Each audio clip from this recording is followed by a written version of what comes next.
మనకి రీసెంట్గా America 50% tariff వేసింది కదా. అయితే మరి 50% టారిఫ్ మీద the chamber of trade and industry Narendra Modi గారికి ఒక లెటర్ రాయడం జరిగిందనమాట. అయితే వాళ్ళు ఏమంటున్నారంటే దీంట్లో మనకి ఏది వాళ్ళు టారిఫ్లు వేయటం వల్ల మన మీద ఇంపాక్ట్ చూపించదా అంటే ఖచ్చితంగా కొన్ని రంగాల్లో ఇంపాక్ట్ చూపించింది. సో దాంట్లో చూసుకుంటే లెదర్, అదేవిధంగా టెక్స్టైల్స్, జ్యువెలరీ, ఫార్మాసిటికల్స్, సో ఈ 4 రంగాల మీద కూడా ఖచ్చితంగా ఇంపాక్ట్ పడింది. సో అలాగని చెప్పేసి వాళ్ళు మన మీద టారిఫ్లు వేసేసారు, అయ్యో ఏదో జరిగిపోయిందని చెప్పేసి మనం ఏదో బాధపడతా కూర్చుంటే సరిపోదు ఇక్కడ. సో మన మీద టారిఫ్లు వేసినప్పుడు మనం కూడా ప్రతీకారంగా వాళ్ళ మీద కూడా ప్రతీకార టారిఫ్లు వేయాలి.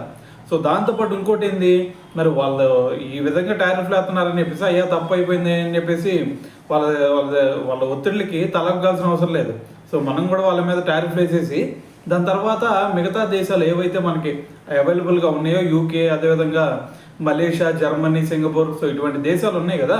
సో మరి వాటిలో కనుక మనం ఎక్స్ప్లోర్ చేసామంటే ఆటోమేటిక్గా మనకి ఒక మార్కెట్ దొరికిద్ది. సో కాబట్టి ఇక్కడ అమెరికా ఏదో చేస్తుందని చెప్పేసి మనం వాళ్ళకి భయపడాల్సిన అవసరం లేదు, వాళ్ళకి తలొగ్గాల్సిన అవసరం లేదు. మిగతా మార్కెట్లు చూడండి, దాని తర్వాత వాళ్ళు మన మీద ఎలాగైతే టారిఫ్లు వేశారో దానికి ధీటుగా మనం కూడా టారిఫ్లు వేద్దామని చెప్పేసి ఒక లెటర్ అయితే నరేంద్ర మోడీ గారికి రాయటం జరిగిందనమాట.